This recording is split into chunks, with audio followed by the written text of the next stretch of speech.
Welcome to this week's edition of Ask an MS Expert. I'm Jon Strum, and I'm the host of the Real Talk MS podcast. Each week, Real Talk MS reaches thousands of people in more than 100 countries around the world with the news that people affected by MS need to know. My wife, Jean, lived with progressive MS for 23 years, so I've had a front row seat experiencing all the ways that MS can impact a family. I'm a past member of the International Progressive MS Alliance Scientific Steering Committee, and currently I'm a district activist leader and trustee for the National MS Society, and I chair the Society's California Government Relations Advisory Committee. I want to welcome all of you who are joining us on GoToWebinar, Facebook Live, YouTube Live, and Twitch. The MS Society's Ask an MS Expert webcast is designed to give us a place for the MS community to connect and to connect you with MS experts who are ready to answer your questions on the topics that impact people affected by MS every day. Please feel free to post your comments and questions in the GoToWebinar chat box. MS navigators are online throughout today's program, answering questions and connecting you to resources. Healthy eating is important for everyone. A balanced diet may help alleviate some MS symptoms, control weight gain, and lower the risk of developing other diseases and disorders. Mona Bostick is a registered dietitian nutritionist who's living with MS. And Mona's joining us today to talk about what it means to eat healthy and why that's especially important when you're living with MS. Welcome, Mona, and thanks for being with us today. Hi, John, and thank you. Thank you for having me. We know that eating healthy is an important part of overall wellness, but we hear so much confusing advice out there about what eating healthy is really supposed to look like. Honestly, it can be a challenge to know what to do. So help us out by explaining what it means to eat healthy and why that's so important for people living with multiple sclerosis. You're right, John. It is something that it can be very confusing and overwhelming. If you've spent any time on the internet, or maybe you've seen commercials that suggest this diet or the other diet is the true way to get to being healthy, you will realize that you are not alone when you are confused about what it means to eat healthy. But having MS just adds another layer of confusion to that subject. It's important to know that eating well does involve eating food, but it's more than consuming specific foods. A healthy eating pattern includes things like definitely the food we eat, but also our food-related habits and our relationship with food. It's also important to know that there is no one true way to eat healthy. That's with or without multiple sclerosis. Healthy eating patterns can be informed by a lot of different things that would be different for everyone. Things like religious practices, cultural traditions, doctor-prescribed dietary guidelines, what you have access to in your area, and then preference, because you are not only allowed to like and enjoy your food, but it's part of what helps keep us coming back to food. Because if we didn't enjoy our food, why would we continue to eat every day? It's a really important part of it. And as you asked, why is it particularly important for multiple sclerosis or people living with MS? Well, eating well, or food, the food choices we make and the behaviors we engage in around food, they're all a really important contributor to how well we live, to our overall health. That's along with other health promoting behaviors like exercise and honoring our need for sleep and stress management and things of that sort.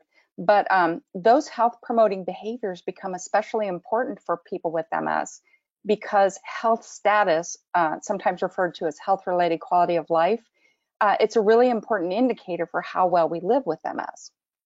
Research suggests that people with MS who have one or more additional chronic health conditions along with MS have a increased risk of disability and a decreased quality in life. So what that means is that living with MS makes it even more important to prevent or manage having these chronic conditions, and how you eat can play a really big role in that. But it is just one piece of the puzzle. So in other words, how you move, prioritize sleep, and manage your stress are equally important parts of the puzzle. They kind of all work together. Can you tell us what a balanced diet is and what types of foods should someone be eating to achieve that balanced diet? Sure. So I love that you asked what is a balanced diet, because some of the things that are often not referenced when we talk about eating healthy are variety, balance, and flexibility. Variety to make sure we get a variety of nutrients on our plate, balance to make sure we get it in the right proportion to everything else on the plate, and flexibility is really important because having a plan B is an important part of eating well. If you're the best laid plans, so to speak, don't go like you hoped they would, having a backup plan is really important. So as it relates to the specific foods, the American Heart Association, the American Diabetes Association, the Institute of Cancer Research, the Arthritis Foundation, and the Mind Diet, the folks who developed the Mind Diet, all encourage an eating pattern that includes these foods I'm about to list. So you can call it whatever you want, and I'm doing air quotes here, insert diet name here, but if that diet or eating pattern includes a variety of colorful fresh fruits and vegetables, lean proteins, beans, legumes, nuts and seeds, whole grains more often than not, healthy fats, heart healthy unsaturated fats, a low fat calcium source, while limiting saturated fats, sodium, added sugars, and highly refined foods, and avoiding trans fats entirely.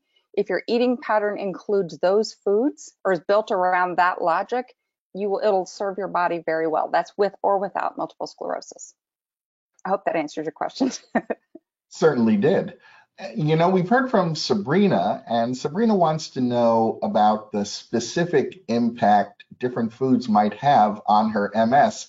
She wants to know whether the foods she chooses can make MS better or worse. That's a really common question that I get from people. And I think the conflicting information on the internet really helps to fuel that question.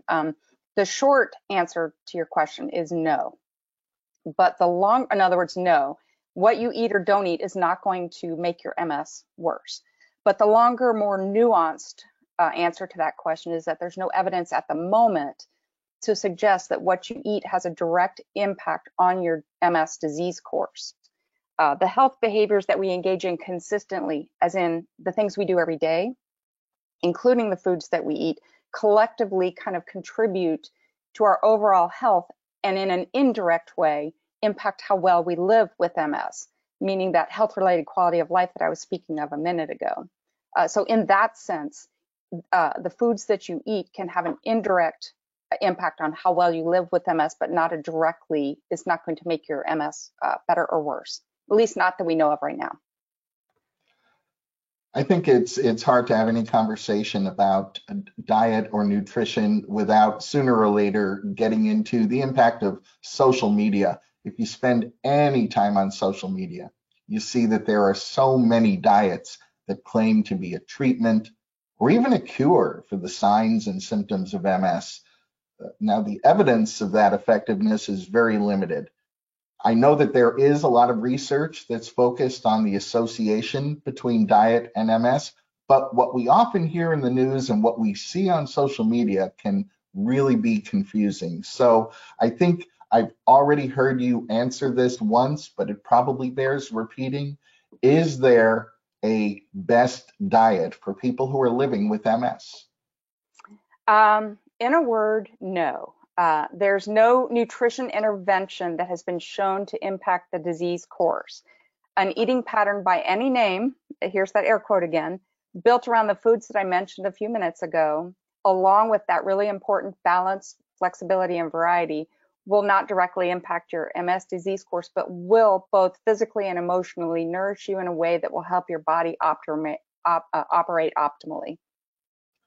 Well, let's talk about a few specific dietary components that have had their impact on MS studied a bit already. And they're things, again, that we hear about all the time online. It'll be nice to hear it from someone who actually has some expertise. Let's start with dairy.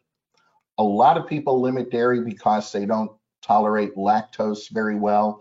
But we've also heard from a number of places and sources that dairy is inflammatory. Is that true? And have researchers found that dairy is bad for people who are living with MS? Okay, that's a loaded question. And if I could take a few minutes to unpack that, because the dairy question is one of the things that I am asked most frequently. So I'm going to start by saying, starting with the broader population. A 2019 review of studies by Ulven et al. Concluded that including dairy in an eating pattern, as the one I described a moment ago, is not associated with inflammation among the broader, more generally healthy population, as well as those with diabetes or metabolic syndrome. And they were using the markers of inflammation of the vascular sense. So when it comes to the impact of dairy on MS specifically, it's the MS Society has done research, and they have concluded that at this time is currently unclear whether dairy is helpful, harmful, or neutral with respect to MS. But it is important to remember that people with MS are at an increased risk of fracture. So it's really important to include a low-fat, calcium-rich food source in your eating pattern. So if you abstain from dairy for any reason, it's really important to make sure that your dairy alternative is fortified with calcium and vitamin D. And then I just want to make one other distinction about what you asked related to lactose intolerance. It's really important to remember that lactose intolerance and inflammation are not necessarily the same thing, because lactose intolerance is not a process that's mediated by the immune system. It's a digestive issue. And so one can be lactose intolerant and you might have GI discomfort, but it doesn't mean that your system is now beset with inflammation. So, and if you are experiencing those symptoms, it's really important to share that with your healthcare team, because those symptoms can have multiple causes. Lactose intolerance is one of the causes, but it's just one potential cause. So it's better to not self-diagnose those things, and just make sure you share that with your healthcare team. What about gluten? We hear about gluten sensitivity a lot. So can you tell us what gluten is and whether there is a relationship between MS and gluten? Gluten is a general name for the proteins found in grains like wheat, rye, barley, and triticale. It's the way it plays a role in foods is it helps breads maintain their structure and shape, and it helps hold foods together. Gluten is kind of the buzzword. Gluten, dairy, and sugar are the evil foods of the day, if you will. And it is often attributed for much inflammation. But it's important to know that, again, inflammation is an immune response in the body. So if you have an allergy to a protein like gluten, that is an immune response, and that is a life-threatening situation. Whereas a intolerance or sensitivity, it occurs when you're unable to properly break down a particular substance, maybe because of a lack of an enzyme or something. And it may be that you have discomfort, but it is not a life-threatening thing. So the phrases intolerance and food sensitivity, those are a little bit of gray areas when it comes to clinical nutrition. But as it relates to MS specifically, I have not seen any research to suggest a relationship between gluten and multiple sclerosis, and I've looked for it. The National MS Society says that it is currently unclear whether gluten has a relationship to MS. So I would say that at this point, it's probably what we've read about MS on the internet is more akin to the buzzwords as opposed to any clinical association. Connor wrote us saying that he's heard that intermittent fasting can reduce MS symptoms. Can you explain what intermittent fasting is, and is there any evidence that it has an impact on MS? Sure. Intermittent fasting there are multiple iterations of that. In other words, there's a lot of different versions of it out there, but regardless of which specific version we're speaking of, intermittent fasting is an eating pattern that cycles between periods of eating and fasting. The National MS Society did conduct a very small abbreviated study over just over, I believe there were 17 to 20 people, and it was only for a duration of 15 days. And the intermittent fasting group was instructed to reduce their caloric intake to less than 500 calories a day every other day. And while the folks who were in that group, they did lose more weight, there was no specific impacts on MS were noted in the participants of that study. So weight loss is associated with it, obviously, if you're consuming that restricted amount of calories, but it's important to note that intermittent fasting may be problematic for a number of reasons. It interferes with our natural hunger and fullness cues. It could be problematic for people with diabetes who need to maintain blood sugar control, and it is definitely not recommended for anyone with a history of disordered eating. These are just a few concerns to point out that it might. In other words, I would definitely seek out share it with your healthcare team if that's something you're going to engage in, and hopefully you'd be under the care of a dietitian when you're doing this. Vitamins and supplements that are either prescribed by doctors or self-prescribed are frequently incorporated into diets. Is there a difference between the nutrients that a person receives through their diet and nutrient supplements? Yes. So it is important to remember that the human body prefers to get its nutrients from food. Supplements were never intended to replace food. They cannot replicate all of the nutrients and benefits of consuming a whole food, such as with fruits and vegetables. Whole foods, as they exist in nature, are very complex, and they exist, meaning nature serves it up in a perfect package that contains more than just one nutrient. A quick example is you could take a vitamin C supplement, which usually contains about 1,000% of the recommended daily value, but that's it, vitamin C only. Or you could eat one medium orange, get your 100% of your vitamin C recommended amount for the day. You could also get 60 calories, which is energy. You could get 3 grams of fiber, one small gram of protein. You could get 14 micrograms of vitamin A, 6% of your daily recommended amount of calcium, and 237 milligrams of potassium, which is important for heart health. So you can either take that supplement or, as your body prefers it, eat the food. And that doesn't even get into the antioxidants that whole foods are going to provide. And the antioxidants are where we get those anti-inflammatory properties from. So again, it's better to get your nutrients from food, because nutrients in nature seldom occur in isolation. Often they occur in a complex combination, and they work together. I used to use the word synergy, that they kind of synergistically work together, and that's why variety. The word superfood, you may have heard that somewhere, and that's technically a marketing term. There are no actual superfoods, but as a nutrition professional, I like to think of variety as the true superfood, because it allows all these nutrients we get from food to work together to keep our bodies functioning well. Research is increasingly pointing to a vitamin D deficiency as a risk factor for developing MS, and I know that studies are underway to determine if vitamin D levels influence MS disease activity. But can you tell us, are there some foods that are particularly good sources of vitamin D? Yes, and the bad news on that is there really aren't many sources, food sources of vitamin D. There are a few, cod liver oil, for example, which is yum. Cod liver oil, and then other seafoods like rainbow trout and salmon are a few. But the point is, it's very difficult to get adequate amounts every single day, which is why often vitamin D supplementation is recommended for anybody who is deficient.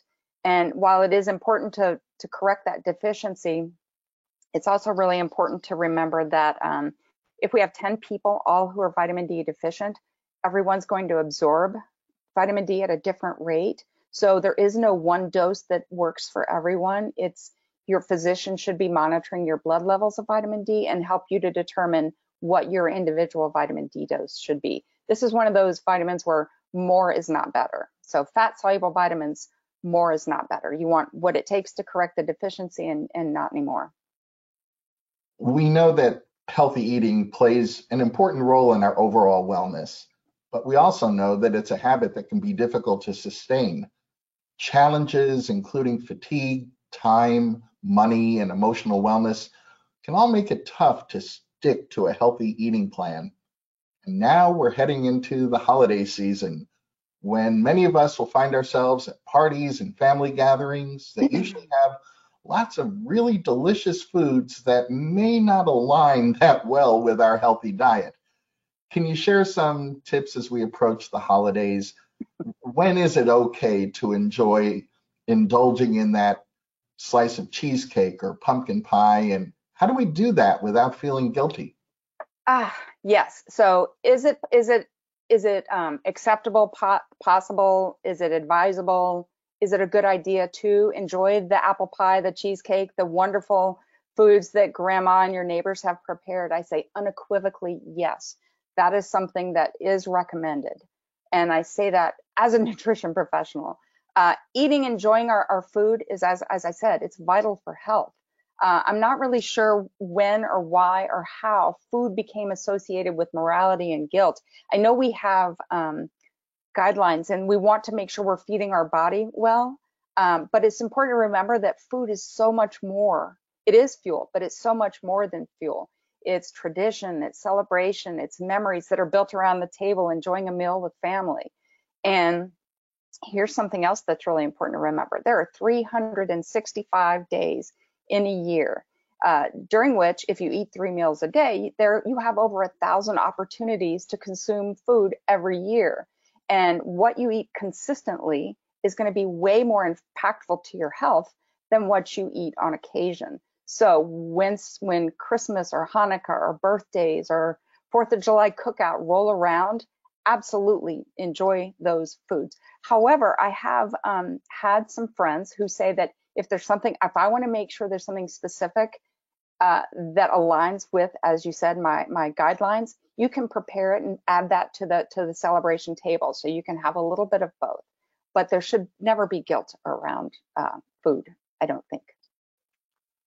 We got a question from Wanda who said that she experiences a lot of fatigue and doesn't have the energy to cook after a long day at work. What are some strategies that can make this easier for Wanda? Yeah, so MS fatigue is absolutely a next level kind of fatigue for sure. And that when that shows up, it can definitely make meal preparation and other daily activities more difficult. And to combat that, I encourage people I work with to utilize some more time and energy saving devices, things like the good old fashioned crock pot, the more new wave instant pot, things like that allow you to have less hands-on time. So you just put everything in the pot and then you can walk away until it's done. Sometimes with a crock pot, you can put it in the morning, come home, and it smells like someone's been cooking all day and has a delicious meal ready for you. I also encourage people, anytime you're cooking something that you and your family really enjoy, make extra and freeze it for later in the week or the month. And that, I like to think of that as redefining takeout. Instead of calling for takeout, you take it out of the freezer. But those are some of my best tips that I recommend. That and planning ahead so that you kind of have a plan for how many meals you need to prepare and what needs to be done. Well, you shared a lot of important and really timely information with us today. What would you say are the top 3 takeaways that you'd like our audience to remember? Top 3 takeaways. I think it's really important to remember that MS symptoms can make mealtime tasks more difficult to engage in, but at least at this point, the science does not suggest that eating well means something different because you have MS. So again, just eat in a way that includes those colorful plant foods, whole grains, lean proteins, and so on. You'll be doing your body a wonderful service. And then remember that what you eat 80% of the time will have much more of an impact on your health than what you eat the other 20% of the time. Perfection is never a healthy goal. And finally, focus on what to add to your plate.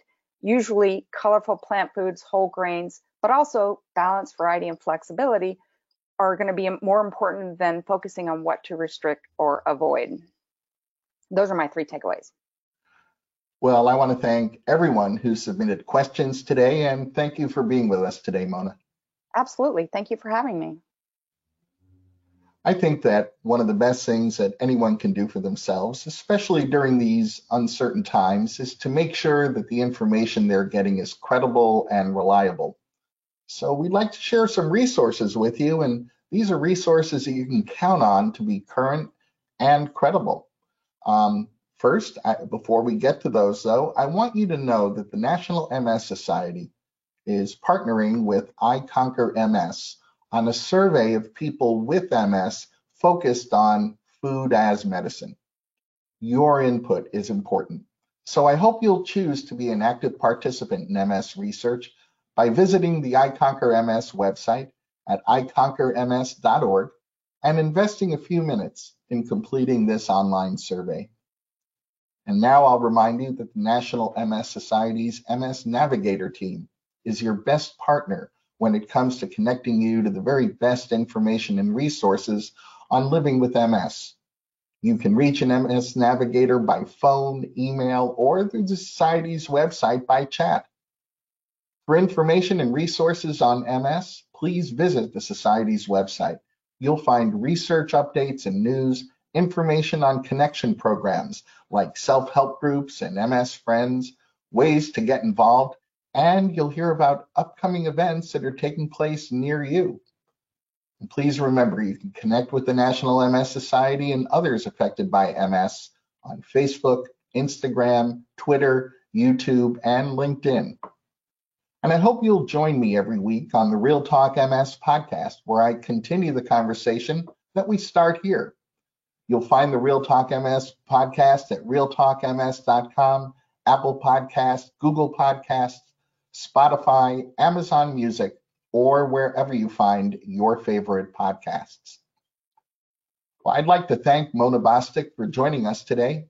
Please remember that a recording of this webinar is going to be available at the Society's website at nationalmssociety.org/MSexpert, as well as on Facebook and YouTube. I hope you'll join us at this same time for next week's edition of Ask an MS Expert. You can always find our upcoming program topics on the National MS Society's website. And now I have a favor to ask each of you. Getting your feedback on today's program is important. So you'll see a survey pop up in a moment when we close out the webinar. And if you're watching on Facebook Live, you'll see a link to that survey pinned to the comments section. And on YouTube, you'll find that link in the program description.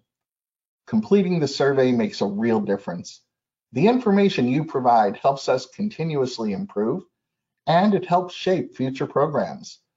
The survey takes just 1 minute, so I hope you'll take a minute to fill it out. On behalf of Mona Bostick and the National MS Society, I want to thank you once again for joining us. Please stay safe and make healthy choices.